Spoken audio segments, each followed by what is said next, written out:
welcome everybody. What a way to start the reunion off this morning. I'm just here this morning to talk a little bit about a dear friend, colleague, mentor of ours who passed in this last year. The chapel services that we run here at Caron are really special and unique across the entire treatment industry. I've dedicated my life for the last 35 years of helping people find a bridge to recovery, moving from active addiction to active recovery. And I'm so proud to lead this organization. I am relatively new though to Caron. I've only been here about 2 years. And during that time, I spent my first 7 months actually living here on campus as I was looking for housing in the local area. And what that allowed me to do is to really come over and experience our chapel service on most Sundays for that entire 7 months. And I got to know Reverend Jack, extraordinarily well during that time period.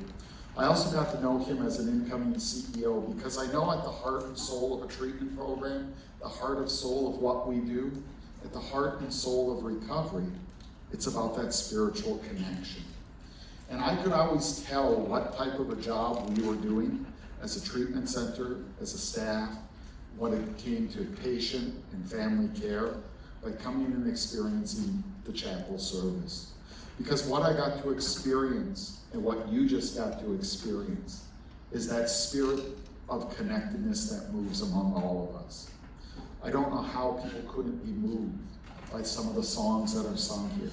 And as you'll experience, those of you that stayed and have been to chapel service before, it's those patients that are coming out of the ranks to share their gift with all of us. And it takes tremendous courage to do so. And that was something that Jack continued on. And he was such a great musician himself. And I always knew that the organization would be fine if we took care of this one piece. And so during Jack's stay and during my short tenure, Jack and I would meet regularly one-on-one. He would be my inside source to help me understand what do we need to do as we guide the organization into the future. As we move forward, how do we make sure that we maintain the spirituality? And many of you that are coming back as alumni know and remember Jack. Jack just passed this past fall after a short illness and caught us all by surprise. We had a wonderful celebration of his life here. And this is sort of the closing chapter of that celebration. We absolutely have honored what he has done. And Jack was an amazing person who had his own recovery story, his own redemption story, and would come every week, every Sunday to sort of share that with individuals so that they too could find that healing redemption of connection with a higher power, with others, and form these lifelong bonds. And I see that, and that's one of the things that we celebrate here on the Alumni Weekend at Caron, is to come back and celebrate those bonds and live the life of recovery. We call it transformational care because that's what it was. Last evening at our gratitude meeting here, we heard several alumni talk about how their lives are so much better now than what they ever believed. Because recovery doesn't just bring you back to what your life was. It really makes it something more. And Jack really, really represented that. Jack learned here when he came to Caron under our own Father Bill, and some of you in this room also know the healing power that Father Bill had. And Jack was a continuation of that. And although his loss was sudden and untimely, we here at Caron are extraordinarily committed to all of you, past, present, and future, to continue to keep that spiritual bond moving forward.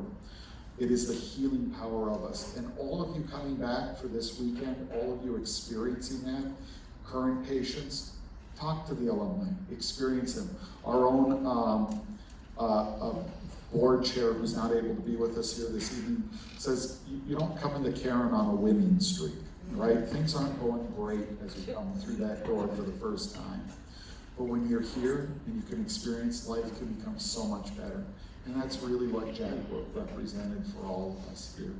And I personally miss him every day. I have his memorial card above my sink at my house, so I see it every day. And just think about him. It's my way of getting centered and getting right with the day before I come into work and move on. But in honor of what he's done, we really wanted to be able to say, how do we keep this going? And you see over here on the left-hand side, we have our portrait of our own Father Bill, who really started the chapel service and continued on. Those of you too, I've been in the industry a long time, I've been in many treatment centers, nobody does it like we do it here. They really, really don't. And so it's our commitment to keep it going. I'm missing Zoe here all of a sudden. I thought she was going to, oh, there she is. I didn't see her. Hi, Zoe. Is it about time for us to do this? Because I also have to stop. And I'm going to do a share first. You're going to do a share, and then we're going to, so I'm going to just slide over here. Slide over there. Secret items.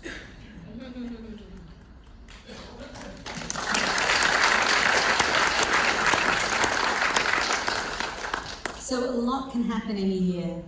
And I think of how a year ago Reverend Jack was standing here on this stage, leading this community and remembering the loss of those who had passed away over the previous year.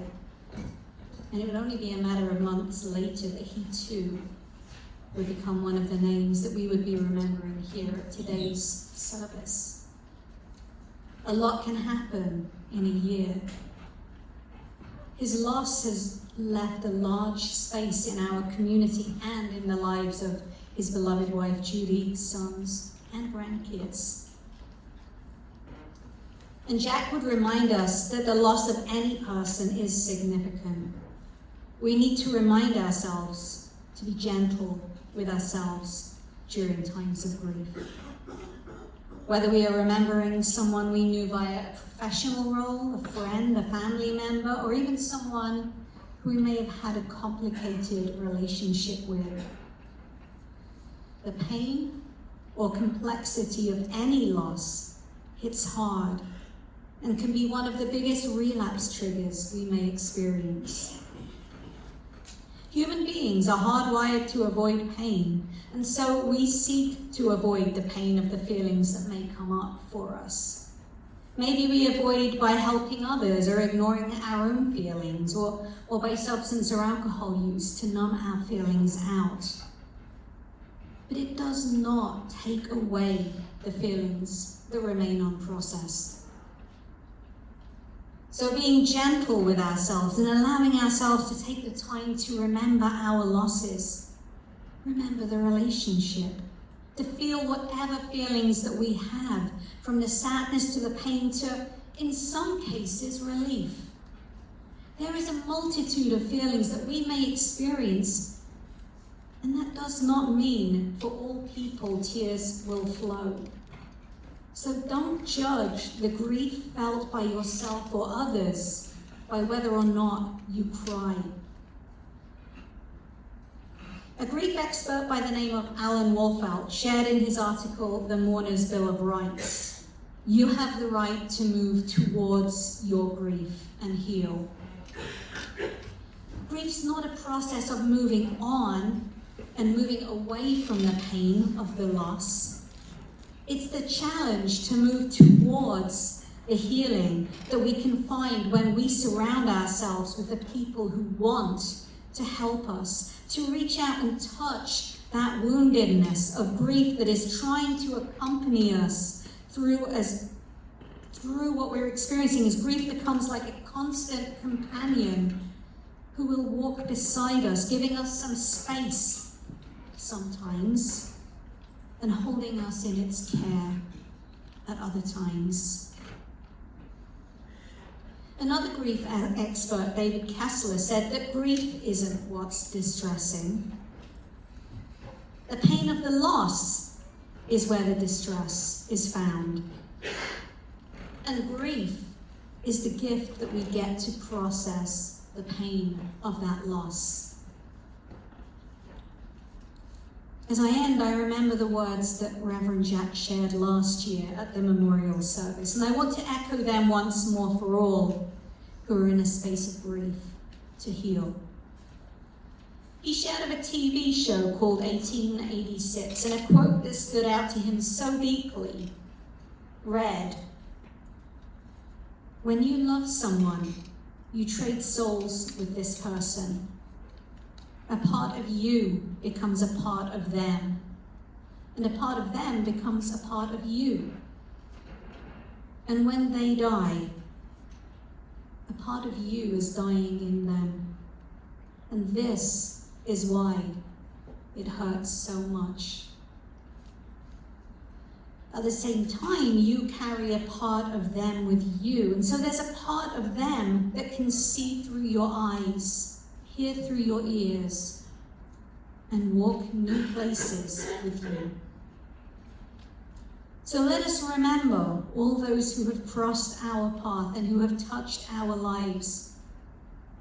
And let not only their memory live on in us, but may their lives be heard by the stories that we share with others. And may that grief that walks alongside of us be witnessed, joined, and may we find comfort in the support of others that we meet along the way. Amen. Amen.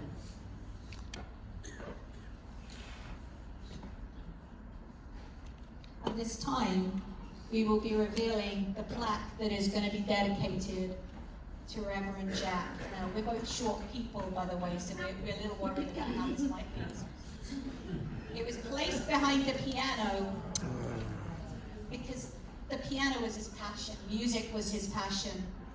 And so we have this constant reminder of our very, very loved Reverend Jack, who he is to us and to this community. Visionary, chaplain, musician, spiritual guide, colleague, friend, husband, storyteller, leader, therapist, and advocate. And I'm sure many, many more as well. So this is our memorial, and let us say just a very brief prayer. Creator God, we thank you for the life of our beloved Reverend Jack, and we thank you for the lives of all those who have gone before us. We thank you for the lessons we have learned from them, what they have taught us, and how we can carry their legacy forward as we continue our journeys. We ask this all in your many names. Amen. Amen.